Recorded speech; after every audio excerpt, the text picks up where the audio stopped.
हमारे चैनल को सब्सक्राइब करें और बेल आइकन दबाएं।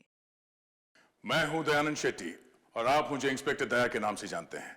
For more episodes of CID, subscribe to Live Crime and hit the bell icon.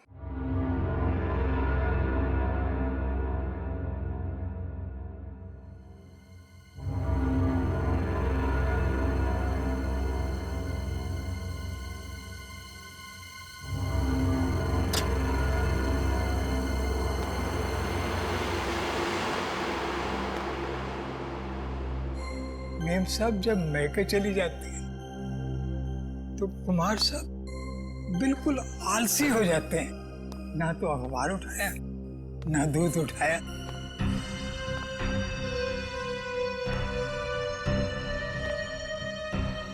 ये ली।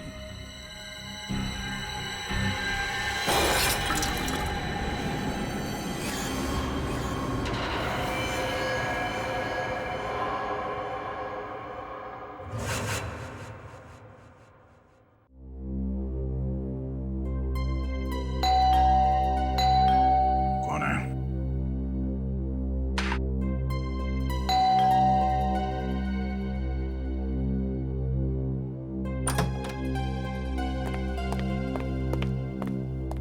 अरे फ्रेडी, सुबह सुबह यहाँ पे क्या बात? अरे ठीक तो परेशान लग रहे हो। आप बहुत लकी हो सर। तो ये तुम्हारी परेशानी है? अच्छा हुआ आपने शादी नहीं की, बल्कि मैं कहता हूं किसी ने भी शादी नहीं करनी चाहिए।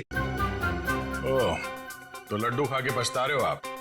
बीवी से तू मैं करके आ रहे हो यहाँ पे? हाँ, तू मैं? अरे सर, मेरे घर में सिर्फ मैं चलती है। क्या हुआ? क्या एग्जैक्टली?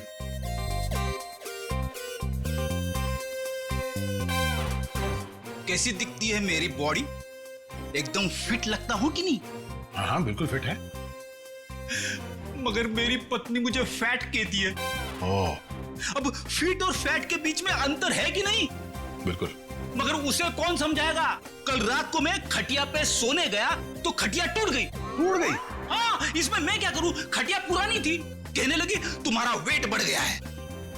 तुम एक्सरसाइज नहीं करते? तुमने एक्सरसाइज करना छोड़ दिया? टाइम कहां से निकालूं सर?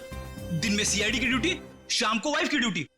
अब इस बीच में मैं जिम कब जाऊं सर? मैंने उससे कहा कि तू शाम को अकेली बाजार जाया कर ताकि मुझे जिम जाने के लिए वक्त मिले, लेकिन नहीं, भड़क गई मेरे पे। कहने लगे कि तू पहले तो बहुत टाइम निकालता था, मेरे इर्द गिर्द भौरे की तरह घूमता था, लेकिन अभी 1 घंटे की फुर्सत ही नहीं है तुम्हारे पास। मैं क्या करूं सर? ये तो बहुत गलत हुआ, कुछ करना पड़ेगा।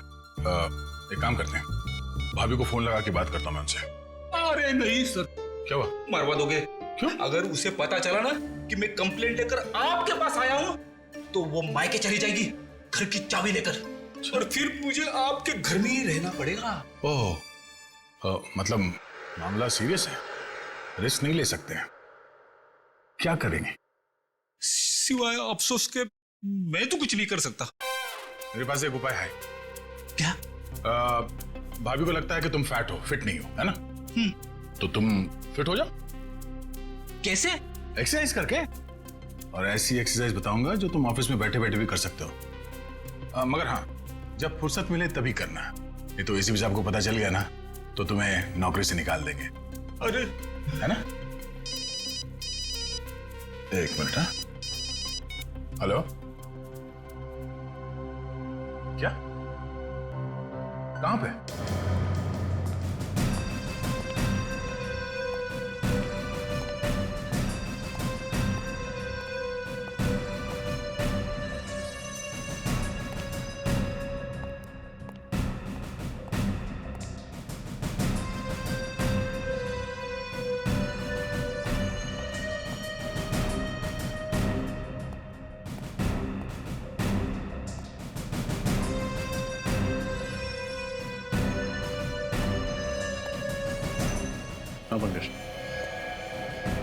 इस बेचारे के बारे में सोच रहा हूँ सर। जिस कैंची से इससे अपने बाल कटाए उसी से अपने प्राण गंवाए।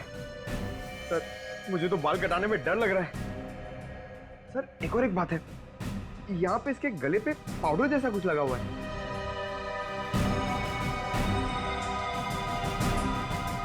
हाँ शंभू जी, बताइए।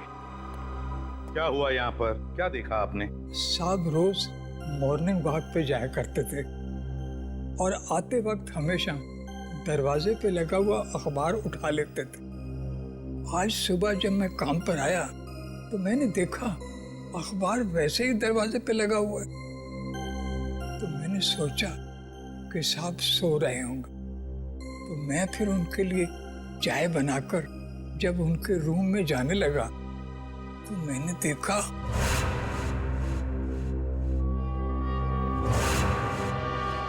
बड़ी अजीब बात है ना, जिस कैंची से कुमार जी के बाल कटवाए वही कैंची नाई ने उनके छाती में भोंक दी।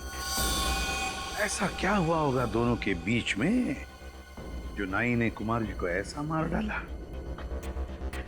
सर लगता है नाई ने बस आवेश में आकर इनका खून कर डाला, नहीं तो इतने सारे सबूत पीछे क्यों छूट जाता। हाँ, पर रजत क्यों क्यों? अच्छा मुझे एक बात बताओ, आपके कुमार साहब करते क्या थे? ये छोटे छोटे धंधे वाले जो लोग हैं ना, उनको कर्जा दिया करते थे। अच्छा, कर्जा देते थे। वैसे आप कितने सालों से काम कर रहे हैं यहाँ पर? वो जब स्कूल जाते थे। घर के बाकी परिवार वाले कहाँ पर हैं? मेम साहब तो बच्चों के साथ अपने मायके गई हैं दिल्ली। मैंने उनको फोन कर दिया है। एक बात बताओ, क्या कुमार जी अपने बाल घर पर ही कटवाते थे? नहीं साहब, पहले ऐसा कभी नहीं हुआ। वो तो हमेशा सैलून में जाके बाल कटवाया करते थे। मतलब पहली बार उन्होंने घर में बाल कटवाए? इतनी रात गए? हाँ जी। रेडी? इस घर की एक एक चीज को अच्छी तरह से देखो, एक एक सबूत उठाओ और फोरेंसिक लैब भेज दो। रजत, कुमार जी के नाई का पता लगाओ और उठाओ उसे। कुमार के नाई को बुलवा लिया? हाँ सर, इसका नाम सुंदर है और पिछले 4 सालों से कुमार के बाल यही काट रहा था। ये सुंदर, ये कुमार तुमसे ही बाल कटवाते थे? जी सर, 4 साल पहले जब मैंने अपनी दुकान की शुरुआत की थी तब से ही कुमार जी सिर्फ मुझसे ही बाल कटवाते थे और लगभग हर महीने 5 तारीख को वो दुकान पर आ जाते थे। अच्छा, जब कुमार जी का खून हुआ तो आप कहाँ थे? सर, मैं अपने दोस्तों के साथ 10 से 12:30 के शो के लिए गुड मूवी हॉल में सिनेमा देखने गया था। आप चाहें तो मेरे दोस्तों से भी पूछ सकते हैं। उसकी जरूरत नहीं पड़ेगी। पूर्वी, गुड मूवी हॉल का सीसीटीवी फुटेज चेक करो, देखो क्या सुंदर सच बोल रहा है या पिक्चर के बीच में जाकर कहीं आया तो नहीं। पंकज, जब तक फुटेज चेक नहीं होता चाय कॉफी पिलाओ इसे। हैं? एक बात समझ में नहीं आ रही, जो आदमी, मेरा मतलब है कुमार, हर महीने के 5 तारीख को ही बाल कटवाता था, उसी रात, मौत की रात 11 बजे ही बाल कटवाने की उसे क्या जरूरत पड़ी? सर, हाँ सर, अभी भी पता चला है कि बैंड्रा में एक आदमी का खून हो गया है और उसे भी कुमार की तरह मारा गया। उसकी लाश को फॉरेंसिक लेके आ रहे हैं सर। 2 खून एक तरीके से, कहीं दोनों खूनों में कोई संबंध तो नहीं? विजीत, अब तो ये सालून ही बताएगा क्या संबंध है इन दोनों खून में। हाँ सालून के, उस सलून किलर के बारे में क्या पता चला? बॉस, खूनी बहुत ही पेशेवर हेयर स्टाइलिस्ट है। उसके हाथों में हुनर है अच्छे बाल काटने का। सालुंके साहब, क्राइम सीन पर जो सारी चीजें मिली थी, कपड़े, कैंची, बाल, उनसे कुछ और पता चला? कुछ खास नहीं रजत। खूनी इतना होशियार है कि उसने जरा भी, बिल्कुल भी अपनी उंगलियों का निशान नहीं छोड़ा कहीं भी। यहां तक कि कैंची पर भी अपना कोई उंगलियों का निशान नहीं छोड़ा। लेकिन एक खास बात है बॉस जो पता चली है। वो क्या? बॉस, याद है इन दोनों के गले पर हमें पाउडर मिला था। सालू के साथ बाल काटने के बाद हेयर ड्रेसर गले पे पाउडर लगाता ही है। हाँ, लेकिन ये एक लाइट ग्रे कलर का पाउडर था और इनफैक्ट तो बॉस ये पाउडर था ही नहीं। ये पाउडर नहीं है तो फिर क्या है? सब वो राख है, वो भी इंसान के अस्थियों की राख। क्या? राख?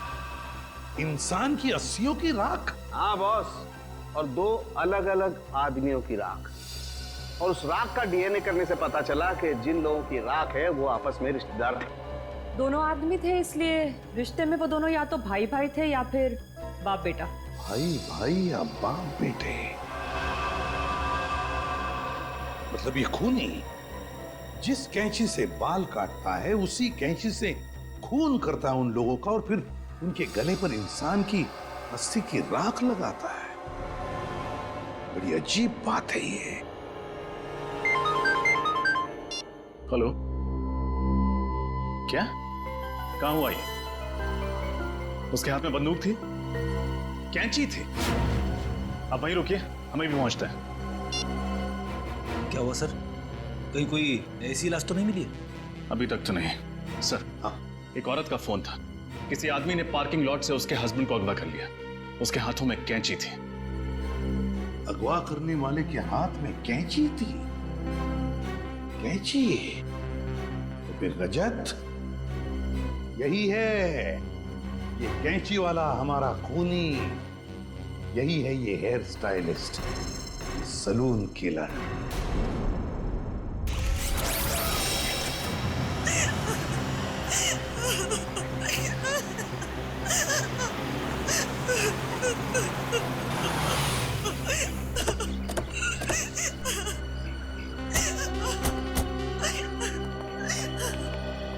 आपने सीआईडी ब्यूरो में फोन किया था मैडम? हाँ सर, मैंने ही फोन किया था। सर, वो लोग मेरे पति को ले गए सर। मेरे पति को बचा लीजिए सर, बचा लीजिए मेरे पति को। एक मिनट मैडम, शांत हो जाइए।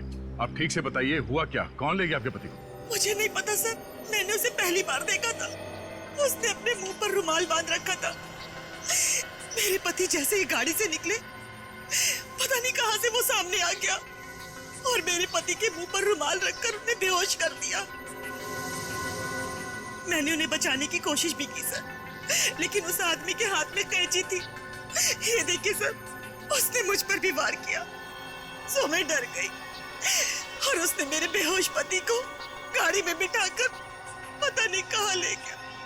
सर, मेरे पति को बचा लीजिए सर, बचा लीजिए सर मेरे पति को। एक मिनट।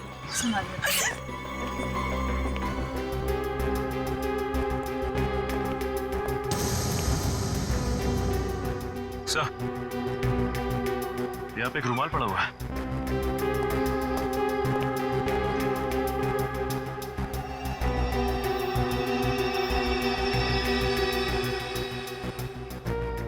मैम, क्या ये कपड़ा इस्तेमाल किया गया था आपको पति को बेहोश करने के लिए?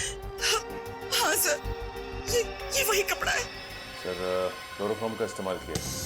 लगता है सैलून किलर बड़ी तैयारी के साथ आया था यहाँ पे। Salon killer? ये सैलून किलर कौन है?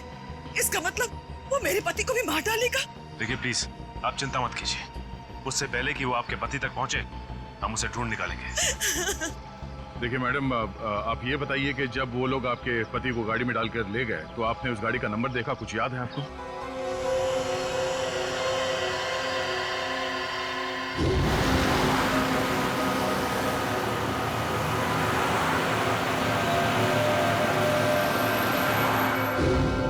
नहीं सर, नंबर प्लेट पे तो काला रंग लगा हुआ था, लेकिन गाड़ी के पीछे साइड पे कांच पे एक स्टिकर चिपका था जिसमें Q1 लिखा था। Q1? क्या उस स्टिकर पे कोई म्यूजिकल साइन भी बना हुआ था? हाँ हाँ हाँ। श्रेया, तुम इस Q1 के बारे में कुछ जानती हो? हाँ सर, Q1 एक दुकान है जहाँ गाड़ियों के म्यूजिक सिस्टम्स बेचे जाते हैं। ओह, गाड़ी के नंबर प्लेट को काली करने से उसने सोचा कि वो बच जाएगा। बेवकूफ आदमी। Q1 music.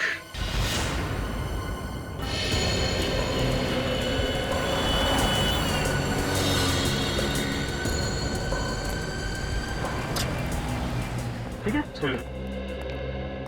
बोलिए सर, मैं आपको किस तरह का म्यूजिक सिस्टम दिखाऊं? हमारे पास में वैसे हर बड़ी कंपनी का है, जो आप चाहें मैं आपको दिखा सकता हूँ। वो सब छोड़िए सर, ये बताइए पहले, ये गाड़ी कौन सी है आपकी? सीआईडी की गाड़ी है। सॉरी सर, पहले बताना था आपको। अरे यार, तो फिर फटाफट देख के बताओ अपने रिकॉर्ड में कि लेस्कॉट गाड़ी में आपने कुछ लगाया म्यूजिक सिस्टम वगैरह? जी सर। जी हाँ सर, इस तरह की 4 गाड़ियों में मैंने ऑडियो सिस्टम फिट किया है। सिस्टम का जवाब नहीं सर, मार्वलस। इसकी जितनी भी तारीफ कर रहे हैं सर, बहुत ही कम है। इसका नंबर देंगे आप? नंबर नंबर निकालिए। निखिल, पता करो ये गाड़ियां किसके नाम पे रजिस्टर्ड हैं और इनके पते क्या हैं। उन्हीं इन्हीं में से कोई है। सर, सब जगह देख लिया, बस ये आखिरी जगह बची है। हाँ निखिल, पिछले 3 जगहों पे तो कोई सुराग नहीं मिले। देखिए यहाँ कौन मिलता है। अरे ताला लगा हुआ है।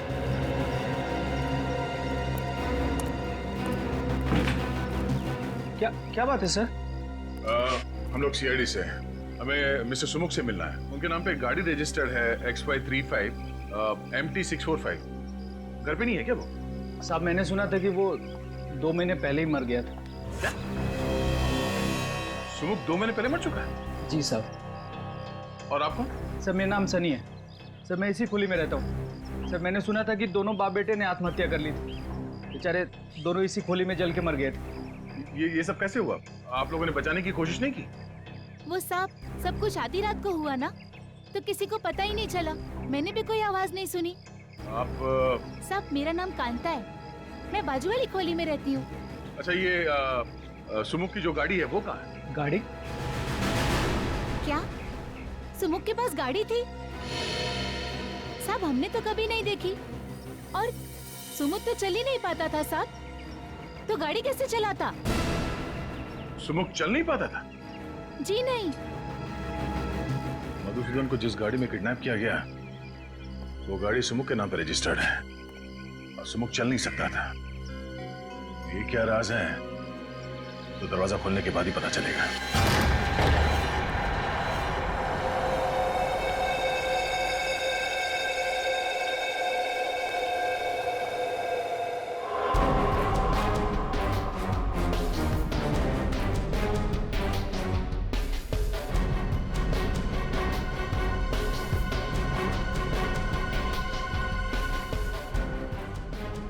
जलकर आत्महत्या कर लेते हैं।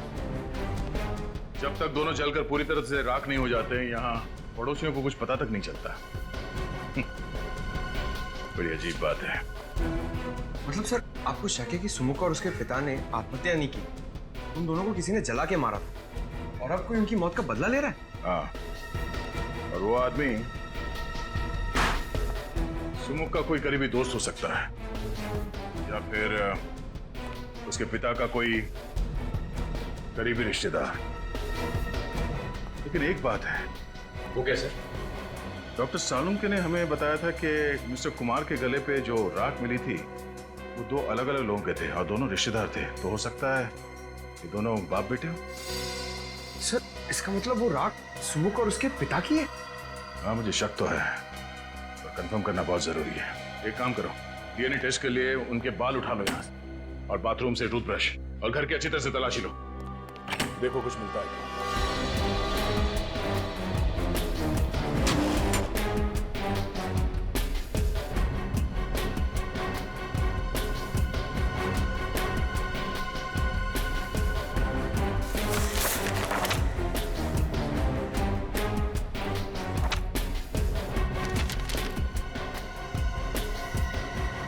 सर, ये एनवलप मिला अंदर से।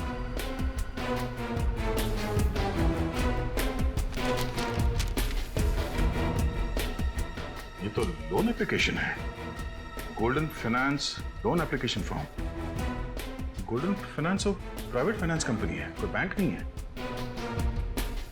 और ये फाइनेंस कंपनी का लोन एक्नॉलेजमेंट लेटर 2 महीने पहले का है। सुमुख के मरने से 2 महीने पहले का। हाँ तारिका, क्या पता चला? तो सुमुख के घर से जो टूथब्रश और बाल के सैंपल आप लोगों ने भिजवाए थे, उसकी डीएनए टेस्ट की रिपोर्ट आ गई है। और नतीजा? Perfect match.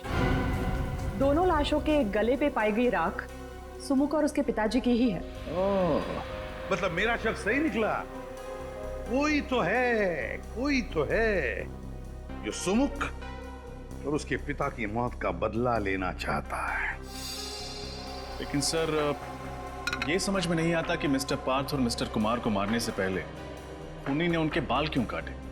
एक क्राइम सीन को एक सैलून का रूप क्यों देना चाहता है?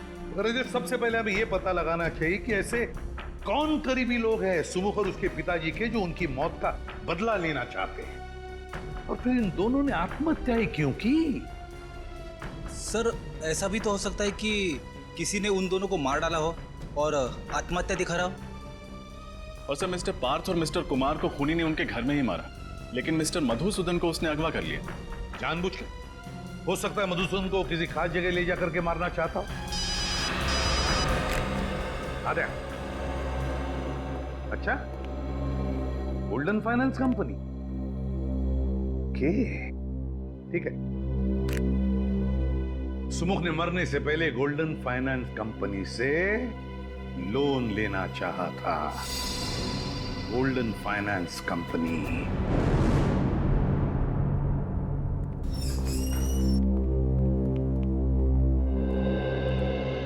Hello sir, welcome to Golden Finance. कहिए मैं आपकी क्या मदद कर सकती हूँ? देखिए, हम लोग सीआईडी से हैं और आपकी कंपनी के मालिक रघुवीर से मिलना चाहते हैं। सर सीआईडी से? क्या बात है सर? हमें उनसे कुछ पूछताछ करनी। कहाँ है वो? सर रघुवीर सर तो नहीं है और आज वो ऑफिस में भी नहीं आने वाले। क्यों? क्यों नहीं आने वाले? सर उनके पार्टनर मिस्टर पार्थ की हत्या हुई थी तो आज उनकी शोक सभा है, तो सर वहीं पे गए हैं। पार्थ? कहीं ये वही पार्थ तो नहीं जिनका बांद्रा में खून हो गया? जी सर वही। अच्छा, क्या पार्थ और रघुवीर कंपनी में पार्टनर्स थे? काफी समय से वो दोनों साथ में काम कर रहे थे और ज्यादातर फैसले मिस्टर पार्थ ही लिया करते थे।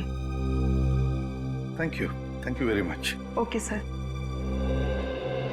पता लगाना पड़ेगा ये सुमुख पार्थ को जानता कैसे था और फिर उसने पार्थ को मारा क्यों। मैं बिल्कुल अकेली रह गई। आपके बिना मेरे जीवन में कोई मतलब नहीं। अब मैं कैसे जीऊंगी? एक्सक्यूज मी, रघुवीर। मिस्टर रघुवीर। जी सर। ठीक है, नहीं रघुवीर। माफ करना, इस समय आपको डिस्टर्ब कर रहे हैं हम लोग सीआईडी से हैं। जी सर। मिस्टर पार्थ आपके बिजनेस पार्टनर थे? जी हाँ सर। 20 साल पहले मैंने एक कंपनी शुरू की थी जो पिछले 10 साल से घाटे में जा रही थी। पार्थ अगर उसे ज्वाइन नहीं करता तो कंपनी डूब जाती सर। मैं रोड पे आ जाता। बहुत अच्छा आदमी था सर। अच्छा, आपने कभी किसी मिस्टर कुमार या मधुसूदन का नाम सुना? नहीं सर, मैं इन दोनों लोगों से नहीं मिला और ना ही कभी पार्थ के मुंह से इनका नाम सुना है। लेकिन क्या हुआ सर? मिस्टर कुमार का भी खून ठीक उसी तरह से हुआ है जैसे मिस्टर पार्थ का हुआ है और हमें शक है कि मधुसूदन को भी उसी खूनी ने अगवा किया है। खैर, अब ये बताइए कि आपको किसी पे शक है? नहीं सर, मुझे किसी पे शक नहीं है। पार्थ बहुत ज्यादा प्रोफेशनल था। वो अपने घर और काम से मतलब रखता था। ना तो उसकी कोई बुरी सोबत थी और ना ही उसे कोई बुरी आदत थी। मिस्टर पार्थ ने कभी सुमुख नाम के किसी आदमी के बारे में कुछ बताया आपको? सुमुख? हाँ, सुमुख नाम के एक आदमी ने हमारी कंपनी में एक लोन के लिए अर्जी दी थी 25 लाख रुपए की, लेकिन पार्थ ने उसे रिजेक्ट कर दिया था। ओह, और उन्होंने ऐसा क्यों किया था, कुछ पता है? नहीं सर, लेकिन एक बात जरूर है। पार्थ को अगर लगता था कि कोई आदमी हमारा पैसा नहीं लौटा पाएगा तो वो उसकी अर्जी नामंजूर कर देता था और उसका ये फैसला हमेशा ठीक होता था सर। इसीलिए हमारी कंपनी फायदे में चल रही थी। थैंक यू रघुवीर, थैंक यू। तो शायद सुमुख ने मिस्टर कुमार और मधुसूदन दोनों से भी कर्जा मांगा होगा। सर उनकी तो कोई भी फाइनेंस कंपनी नहीं थी। लेकिन कभी कभी बिजनेसमैन ऊंचे ब्याज पर कर्जा दे दिया करते हैं। एक काम करो, मिस्टर कुमार और मधुसूदन, इन दोनों के परिवार वालों को और उनके ऑफिस में जितने लोग काम करते हैं उन सबको ब्यूरो बुलाओ। सर, ये कुमार जी की पत्नी है और ये मधुसूदन जी की पत्नी है। और सर ये दोनों मधुसूदन जी के कंपनी में काम करते हैं। सर, मेरे पति का कुछ पता चला? वो सही सलामत तो है ना? देखिए, आप बिल्कुल चिंता मत कीजिए। आपके पति को हम सही सलामत वापस ले आएंगे। हम पूरी कोशिश कर रहे हैं। वैसे मिस्टर कुमार छोटे छोटे बिजनेस में इन्वेस्ट करते थे, है ना? और मिस्टर पार्थ की कंपनी लोगों को बिजनेस के लिए पैसे उधार देती थी। तो क्या वैसे ही मधुसूदन जी भी व्यापारियों को पैसे उधार देते थे, लोन देते थे? जी हाँ सर, वैसे तो हमारा टेक्सटाइल का बिजनेस है, लेकिन मेरे पति लोगों को बिजनेस के लिए प्राइवेट लोन भी दिया करते थे। आप लोग मधुसूदन जी के ऑफिस में काम करते हैं। जरा याद करके बताइए, कोई सुमुख नाम का आदमी आया था क्या उनसे लोन मांगने के लिए? हाँ सर, 3 महीने पहले मिस्टर सुमुख की लोन एप्लीकेशन आई थी। लेकिन सर ने उसे लोन देने के लिए मना कर दिया था। ये सुमुख तो मर चुका है और यहाँ तक कि उसके पिता की भी मौत हो चुकी। तो फिर कौन है जो ये सब कर रहा है? कोई ऐसा आदमी जो सुमुख और उसके पिता की मौत का बदला लेना चाहता है, करीबी रिश्तेदार या दोस्त। हाँ अभिजीत, पता लगाना ही पड़ेगा इनके रिश्तेदार और दोस्तों के बारे में, पता लगाना ही पड़ेगा। शोभा जी, तो आप मालकिन इस स्टॉल की? होए साहिब, गरीब और मुसीबत के मारे लोगों की मदद करती हूँ, उनको खोली भाड़े पे देती हूँ। वो Sahib social service. Social service? Social service करते करते यहाँ पे रहने वाले लोगों की पहचान पत्र की कॉपी नहीं लेती आप?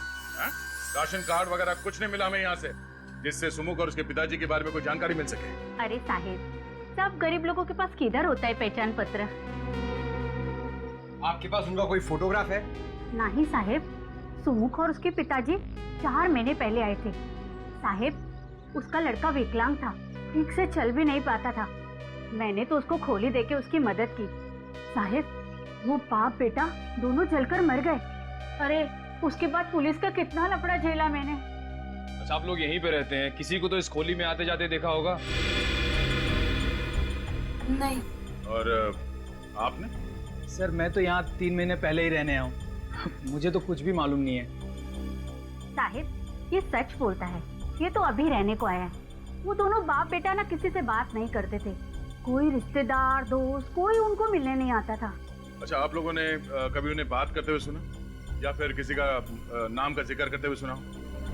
याद करिए। हाँ साहब, मरने से 3 दिन पहले रात को बाप बेटे में खूब झगड़ा हुआ और किसी बात को लेकर बहस भी हो रही थी।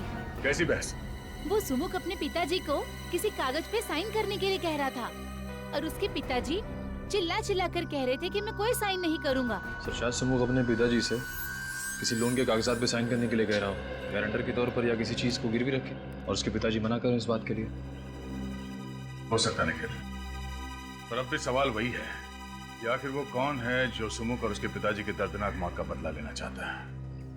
ये सलून किलर आखिर है कौन? ये कैसे हो सकता है अभिजीत? 4 महीने से सुमुख अपने पिताजी के साथ उस चाल में रह रहा है और फिर भी किसी भी पड़ोसियों को उनके बारे में कुछ पता तक नहीं। सर पड़ोसी बता रहे थे दोनों बाप बेटे में बनती नहीं है, बहस होती रहती है, इसलिए सुमुख के पिताजी ज्यादातर घर के बाहर रहते हैं और ये सुमुख अपाहिज होने के कारण घर के अंदर है। बाप बेटे किसी से बातचीत भी नहीं करते।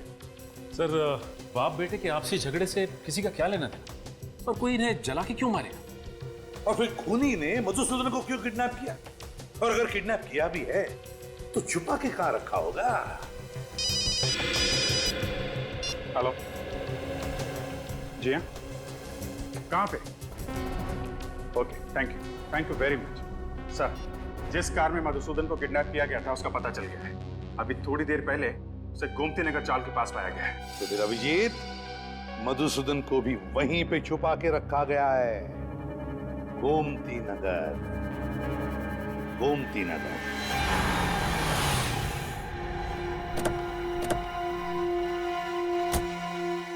यहां से हमें पैदल ही जाना होगा, लेकिन सावधान रहना, खूनी कभी भी कोई भी हरकत कर सकता है। इस बार वो हमारे हाथों से बचना नहीं चाहिए।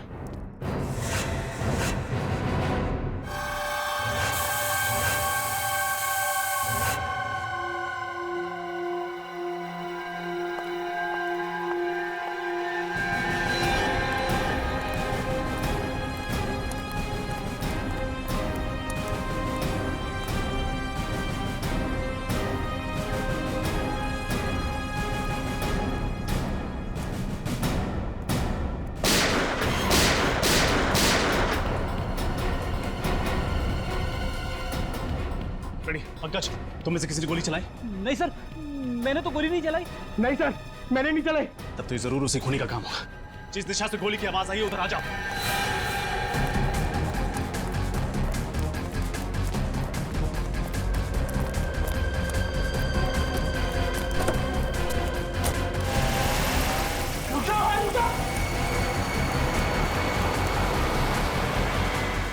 Q1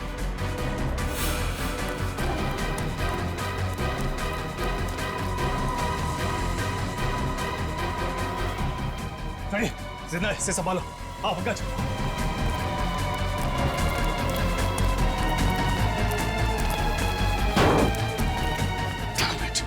खूनी को पता चल गया था कि हम यहाँ पहुंच चुके हैं। वापस चलो।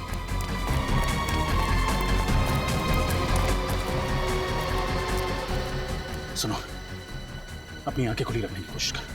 तो मेरी आवाज सुनाई दे रही है? वो कौन था जिसने गोली चलाई? और वो तुम सबको मारना क्यों चाहता था?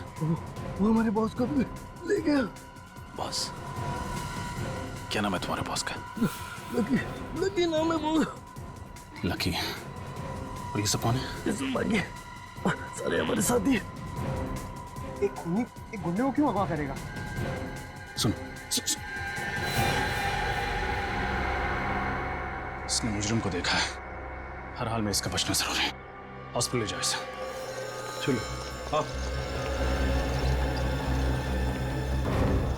जल्दी जल्दी।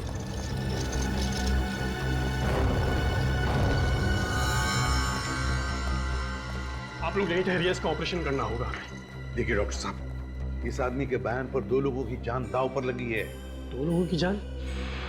मैं कुछ समझा नहीं। डॉक्टर साहब, हम एक खूनी को ढूंढ रहे हैं। उसने 2 खून किए और 2 लोगों को पकड़ के रखा है, और उसके बारे में सिर्फ यही बता सकता है। अभी यही देखिए, उसको होश ऑपरेशन के बाद ही आएगा।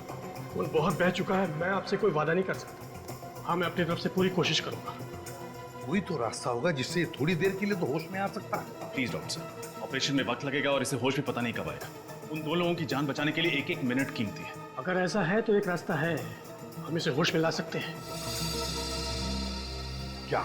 मैं इसको एड्रेनालाइन का इंजेक्शन देता हूँ। नर्स, जल्दी जाओ। उसको देने के बाद इसको तुरंत होश आ जाएगा, लेकिन उसका असर कुछ देर तक रहेगा। लेकिन उसके बाद इसे फौरन ऑपरेशन थिएटर ले जाना होगा, और मैं आपको 1 सेकंड भी नहीं दे सकता उसके। ठीक है।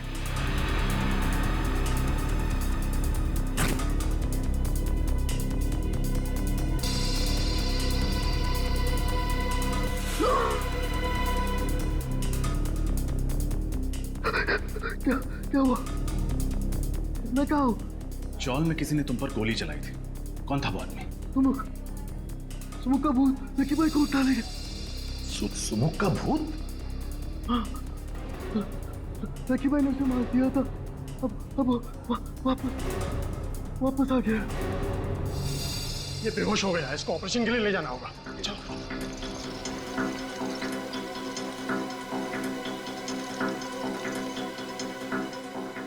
सुमुख जिंदा है? उसी की तो राख मिली थी ना कुमार और पार्थ के गले में। तो फिर ये सुमुख जिंदा कैसे हो सकता है? अगर सुमुख जिंदा है तो वो राख थी किसकी? और इस वक्त सुमुख कहाँ है? इसका जवाब तो वो अकाउंटेंट देगा। लकी का सबसे विश्वासु अकाउंटेंट। उठाओ उस अकाउंटेंट को।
मैं बताता हूँ, सब कुछ बताता हूँ। तो बताओ मिस्टर विजय, तुम एक MBA हो, कहीं भी नौकरी कर सकते थे। फिर भी तुमने लकी जैसे क्रिमिनल के लिए काम करना उचित समझा। उसके गैर कानूनी धंधों का हिसाब किताब तुम ही संभालते हो ना? हाँ, मैं ही संभालता था। सुमुख के बारे में क्या जानते हो? सुमुख? उसने तो लकी भाई से 25 लाख रुपए उधार लिए थे, लेकिन समय पर रकम लौटा नहीं सका। और उस वक्त लकी भाई को शहर में अपने नाम की धाक जमानी थी, इसलिए उन्होंने सुमुख और उसके पिताजी को मरवा दी। लेकिन आप सुमुख के बारे में क्यों पूछ रहे? वो तो एक छोटी सी मक्खी। जिसे तुम एक छोटी सी मक्खी कह रहे हो, उसने लकी को अगवा किया, उसके सारे आदमियों को मरवा दिया। एक अपाहिज ने तुम्हारे लकी भाई को खत्म कर दिया, समझे तुम? अपाहिज? कौन है अपाहिज? सुमुख तो अपाहिज नहीं था। क्या? सुमुख अपाहिज नहीं था? नहीं, लेकिन चौल में सबने बताया था कि वो अपाहिज था। नामुमकिन है। जब वो लकी भाई से उधार मांगने के लिए आया था तब मैं वहां पर मौजूद था। किस लिए मांगने आया था वो पैसे? वो नई दुकान खोलना चाहता था और अपने पिताजी के लिए नया घर लेना चाहता था, लेकिन वो अपने पैरों पे चलकर वहां पर आया था और अपने पैरों पर ही वहां से गया। सरफिरी है कौन जो नकली सुमुख बन के घूम रहा है, जबकि असली सुमुख अपाहिज था और अपने पिताजी के साथ जल के मर चुका है कौन ये बहरूपिया? अच्छा, तुम्हारे पास उस आदमी का पता है जो लकी से पैसे मांगने आया था? हाँ है।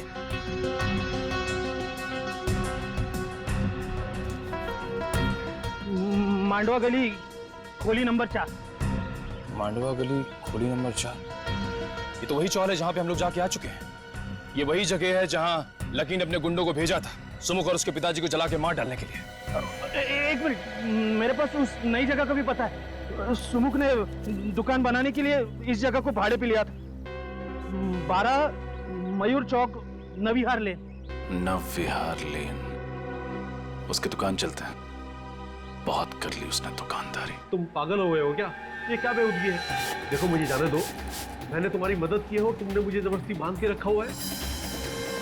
देखो देखो, सारा किया जरा इस लकी का है। तुम्हारे बाबा को मैंने नहीं मारा है, तुम्हारे बाबा को इसने मारा है। क्या बकवास कर रहा मधुसूदन? हाँ, जब इसने बचा हुआ पैसा नहीं दिया तो तेरे कहने पे मैंने इसके पिता को मारा और इल्जाम मुझ पर लगा रहा तू। देखो मुझे जाने दो, तुम्हें जितना पैसा चाहिए मैं दूंगा। मैं सच कहता हूँ, ब्याज भी नहीं लूंगा, सच कह रहा हूँ। क्या हुआ लकी? बोलती बंद ना। सर मेरा नाम सनी है सर, मैं इसी खुली में रहता हूँ। हाँ? और आप? Mister Madhusudan, textile industrialist. कितनी उम्मीद लेकर आया था ना मैं तुम्हारे पास। मैं तो बस एक छोटा सा सैलून खोलना चाहता था। अरे भीख मांगने नहीं आता तुम्हारे पास, उधार मांगने आया था। पूरे कागजात नहीं थे मेरे पास बैंक से लोन लेने के लिए। मजबूर तुम जैसे प्राइवेट इन्वेस्टर्स का दरवाजा खटखटाना पड़ा, पर तुम जैसे लोग खून चूस लेना चाहते हो हम जैसे गरीबों का। नहीं, लेकिन मैं ऐसा...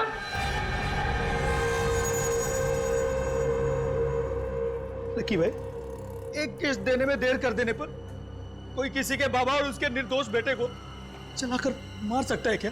हाँ? गलती हुई, माफ कर दो प्लीज। अब मैं माफी मांग रहा हूँ। इसके बहकावे में आ गया था मैं, इसके मधुसूदन के, इसीलिए मैंने किया था। लेकिन सुनो, मुझे एक बात समझ में नहीं आई। मैंने तुम्हें और तुम्हारे पिता को जलाकर मार डाला था, तुम जिंदा कैसे बच गए? तुम्हारे बेवकूफ गुंडों ने मुझे नहीं मारा, मेरी जगह मेरे निर्दोष अपाहिज भाई को जलाकर मार दिया, समझे?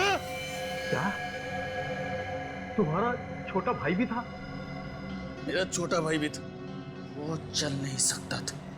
आखिर क्या दोष था मेरे भाई मृदुल का? उसको सुमुख समझकर इसके गुंडों ने चलाकर मार दिया। मधुसूदन, तुम यही सोच रहे हो ना कि आखिर अभी तक मैंने तुम्हें जिंदा क्यों रखा है? क्योंकि तुम मुझे अच्छा आदमी समझते हो और सिर्फ चेतावनी देकर छोड़ना चाहते थे। चुप! तेरी वजह से मैंने अपने पूरे परिवार को खो दिया है। तुझे बहुत बड़ी सजा दूंगा। तेरी आंखों के सामने मैं लकी का खून करूंगा ताकि तू देख सके कि मरते वक्त कितना दर्द होता है।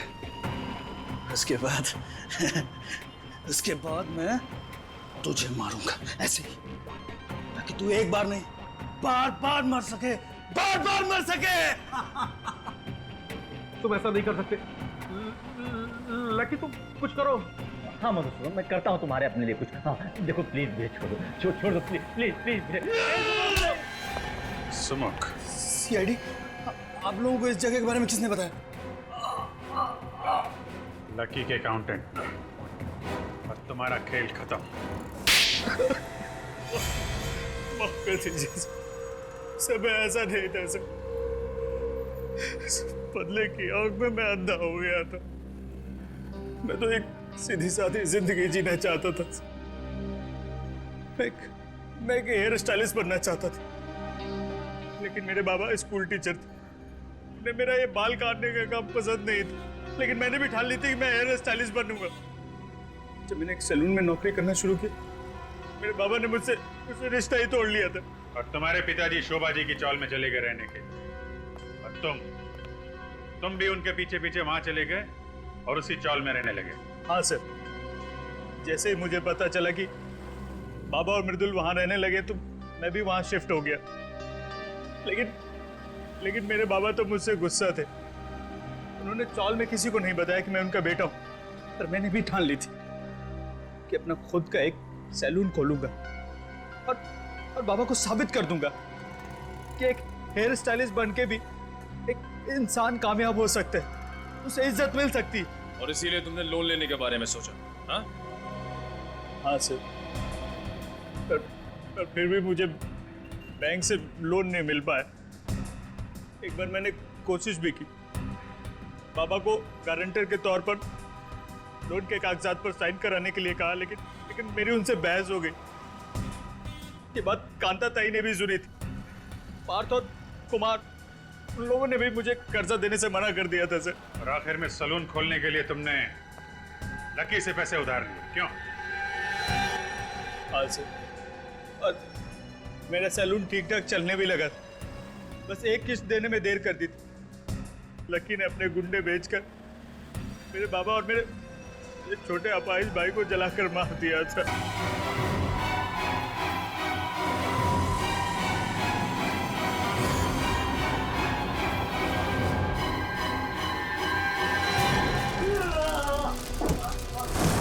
और दुनिया के सामने तुमने अपने भाई की जगह खुद को मार डाला। हाँ सर, मुझे मेरे पिताजी और मेरे भाई की मौत का गम बहुत सता रहा था। मुझे चैन से नींद नहीं आ रही थी, इसलिए मैंने बदला लेने की ठान ली थी। फिर मैंने उनको एक कमाल का हेयर कट दिया। सबको मैंने एक एक करके मार डाला। जब तक फांसी का फरमान नहीं आ जाता, जेल में बैठ के दूसरे कैदियों को हेयर कट देते रहना। और तुम लोगों को भी सुमुख के पिता और उसके भाई के खून के इल्जाम में फांसी ही होगी। For more updates, subscribe to our channel, click the show links and enjoy watching the videos.